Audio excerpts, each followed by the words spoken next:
E olá, meus queridos e amados primatas. Meu nome é Sérgio da Mota e esse é o seu canal Ateu Dispor, diretamente de Boston, Massachusetts, da Caverna do Ateu. E é outubro, fall, a minha estação predileta. As cores são vivas, é tudo mais lindo, friozinho. Eu não sou muito fã do calor, eu acho que é por isso que eu tenho certeza que o inferno não seria o lugar apropriado para mim, porque esse calor todo incomoda, baixa minha pressão. Porque parece que lá no inferno a gente vai ter sistema nervoso, então a gente vai poder ser... Você sabe, né? A gente vai poder sentir dor.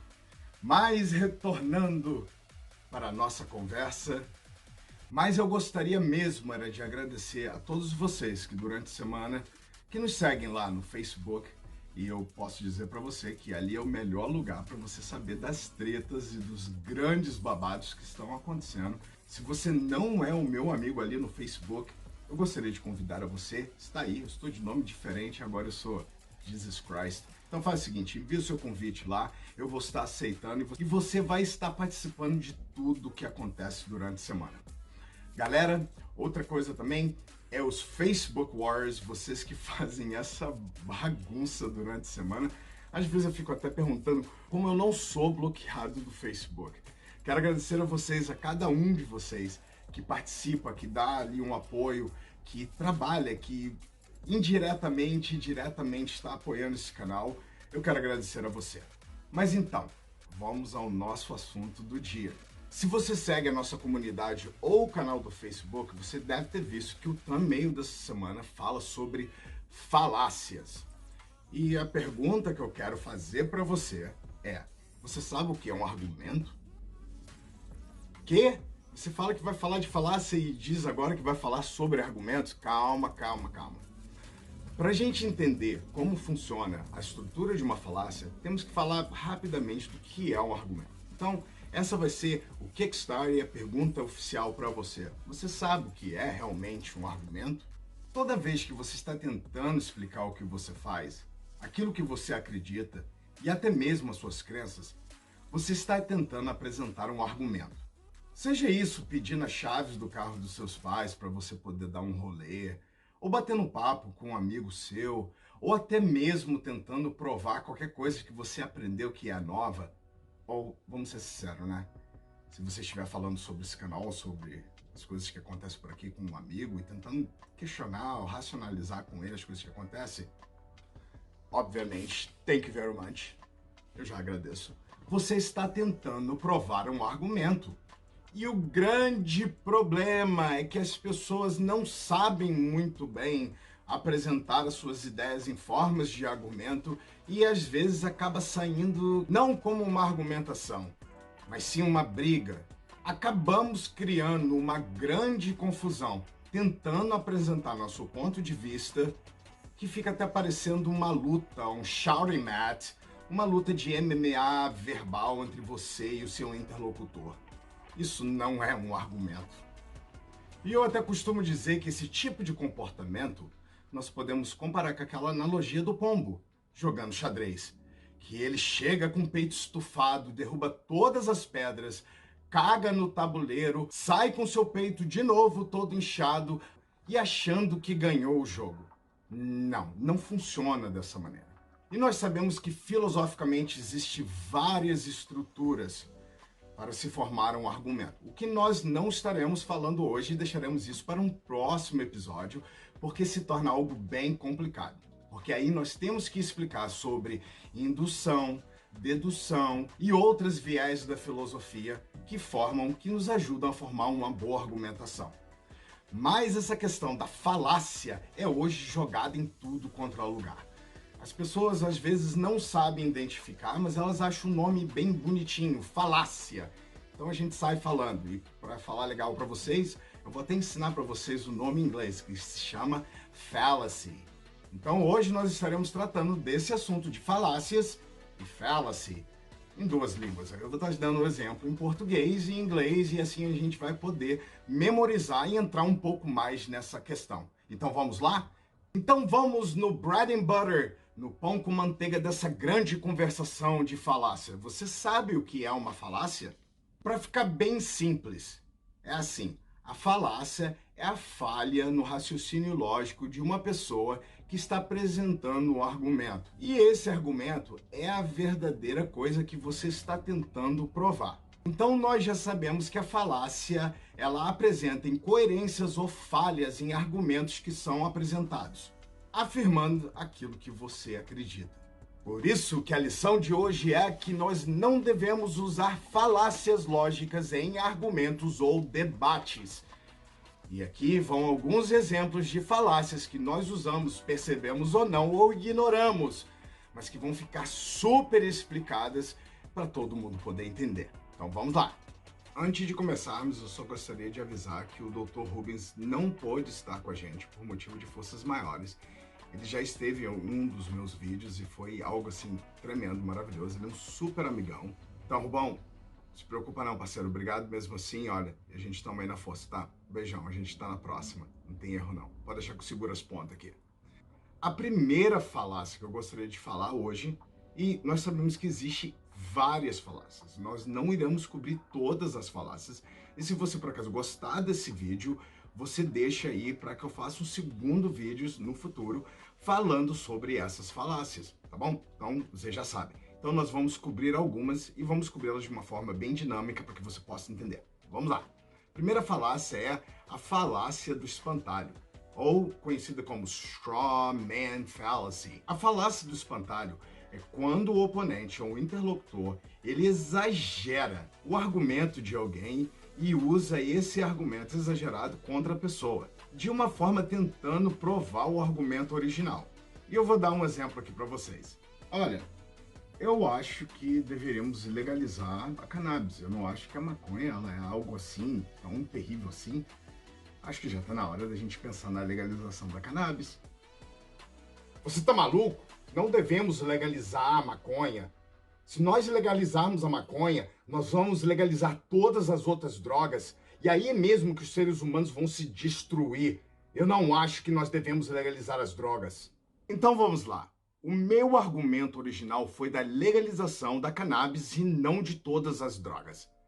Daí, desse princípio, nós podemos entender que o exagero foi feito, que se talvez nós legalizarmos a maconha, nós estaremos legalizando todas as drogas no planeta, o que é um exagero.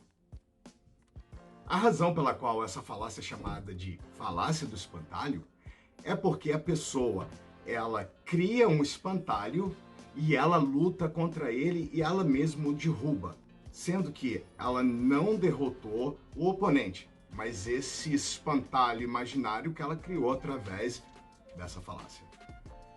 Uma outra falácia que é usada é a chamada de falácia da causa falsa. A falácia da causa falsa, ou falsa causalidade, é um tipo de falácia não formal e aparece em qualquer argumentação que estabeleça uma relação de causas e efeito entre dois elementos. Na verdade, não existe esse tipo de relação entre elas. E deixa eu dar um exemplo para vocês entenderem melhor. Toda cidade grande tem um Burger King. E se toda cidade grande que tem alta criminalidade tem um Burger King, isso significa que o Burger King causa essa alta na criminalidade. Isso significa que dizer que o fato que as cidades, todas as cidades grandes, têm McDonald's e por isso elas têm alta criminalidade, deixa a falácia completamente explícita, porque é irrelevante a questão de McDonald's estarem causando um índice alto de criminalidade. Uma outra falácia também é appeal to emotion fallacy, ou apelo para a emoção. É quando o argumento ele é rejeitado solo, unicamente baseando-se em emoções. E eu vou te dar um exemplo aqui para ficar legal. Olha, não existe nenhum argumento que seja favorável ou coerente em favor do aborto. Eu acho que o aborto é algo imoral, algo terrível que não deveria ser cometido ou praticado em nenhuma circunstância. Aqui. E no caso de estupro? E no caso de deformidades genéticas ou doenças que possam colocar a vida da mãe em risco? Isso não são argumentos coerentes? As suas emoções e as minhas emoções não determinam se um argumento ele é válido ou não. Nós precisamos de mais do que isso. Porque isso, relacionar a questão de emoções, é subjetiva de ser humano para ser humano. Então vamos uma outra falácia. Slippery Slope Fallacy, ou a falácia da ladeira escorregadia. É quando usamos hipotéticas extremas para poder justificar a nossa opinião ou o nosso argumento. Eu acho que se permitirmos casamento de pessoas do mesmo sexo, daqui uns dias a gente vai ver pessoas casando com animais, pessoas casando com os carros, com as motos, pessoas casando com seus bichos de estimação. Coisa louca. Não.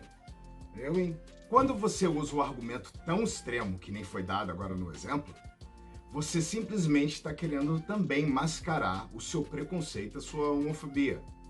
E é por isso que esses extremos são usados, dizendo que se pessoas do mesmo sexo começarem a se casar, daqui uns dias elas vão estar casando com animais, e casando com crianças, e casando com animais, o que é uma mentira. E aí está a falácia comprovada. A próxima falácia que eu gostaria de falar é a falácia que eu amo e que constantemente as pessoas usam contra mim, que é a falácia ad hominem. A falácia ad hominem é quando você esquece ou ignora o argumento do seu interlocutor e ataca diretamente o caráter dessa pessoa, querendo desmoralizar, querendo rebaixar ou até mesmo tirando a atenção do argumento original. Deixa eu dar um exemplo para vocês. Olha, Sérgio, eu acho que a existência de Deus ela é necessária para explicar toda a vida e tudo que existe no universo. Você é um crente idiota, um burro, um cara que só sabe ficar lendo de Bíblia, só não tem informação nenhuma. Olha só, sua ignorância. Você não consegue trazer fatos que venham realmente justificar isso que você está falando. Olha só, pelo teu jeito de crente bobalhão que lê as de Bíblia, eu sei que você está falando. Isso aí é uma ignorância, eu não quero nem argumentar com você. Tá bom, hein? Um outro exemplo aí de ad hominem foi o que aconteceu comigo algumas semanas atrás, aonde que eu tive que educadamente refutar um ateu que se expressou e foi homofóbico e preconceituoso com pessoas que usam a cannabis. Em vez dele chegar e analisar o meu argumento e produzir uma resposta, talvez uma desculpa, ele atacou diretamente a minha pessoa, dizendo que eu deveria procurar um psicólogo, que eu era um doente, que eu, na verdade, eu era um invejoso, era muita inveja, que eu tinha problemas psicológicos e que eu deveria tomar o meu remedinho todos os dias. Com essas comprovações, você pode entender o que é a falácia ad hominem. Então, por favor, não ataque o seu interlocutor, a pessoa que está ali dialogando, argumentando com você. Lembre-se sempre que você deve atacar o argumento da pessoa e não propriamente a pessoa. Thank you very much. Galera, eu espero que vocês tenham gostado. Eu espero que todos vocês tenham gostado. Foi bacana. Foi algo que eu creio rapidinho, simples. E como eu disse para vocês, se por um acaso vocês querem e vocês gostariam de ver sobre falácias e um pouco mais a extensão das outras falácias, nós iremos fazer de novo. Semana que vem eu vou estar fazendo um super episódio do Dia das Bruxas. Eu vou estar na cidade de Salem, Massachusetts. Vou estar contando toda a história daquele local, como 19 mulheres. E eu já me certifiquei de todos os números e da história da cidade. 19 mulheres morreram, sendo acusadas de serem bruxas. Bruxas realmente existem? Então, nesse super maravilhoso episódio que nós iremos fazer de Halloween, e eu espero que você esteja conosco, eu vou mostrar toda a cidade, todos os locais históricos. Nós estaremos na Igreja do Satanismo, que está lá, vamos tirar foto, sabe, de todos os locais e vamos ter certeza que você vai participar disso tudo. Você que está aí no Brasil, que não teve oportunidade de conhecer a famosa Cidade das Bruxas de Salem, Massachusetts, semana que vem nós estaremos juntos. Eu quero pedir mais uma vez, me procura lá no Facebook, agradecer a todos os primatas e make sure que o seu bell, o seu sininho, ele está acionado para que você possa receber notificações futuras desse grande trabalho. Meus queridos primatas, muito obrigado. E semana que vem, da Cidade das Bruxas, estaremos de volta.